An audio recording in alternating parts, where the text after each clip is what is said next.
Allora, apriamo il giornale. 2 giorni infuocati di messaggi. Tra l'altro Raffaele Padrone, che aveva lanciato, diciamo, il comunicato e che noi abbiamo preso al volo quest'oggi, tra l'altro il segretario regionale dell'UGL per la sicurezza e Friuli compie gli anni, quindi 58. 58 li porta bene, complimenti e auguri.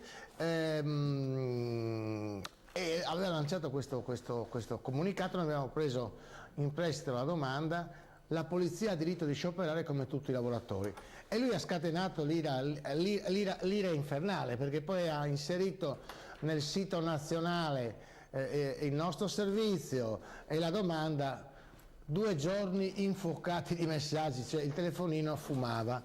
Alla fine, come avete visto, il 78% dice di sì, il 22% dice di no, poi ci sono stati alcuni messaggi idioti dei soliti noti, vabbè, si accontentano insomma di lanciare le loro, diciamo così, sciocchezze, ma quello che conta è che il 78% di quanti hanno inviato i messaggi hanno detto di sì, il 22% invece non è d'accordo.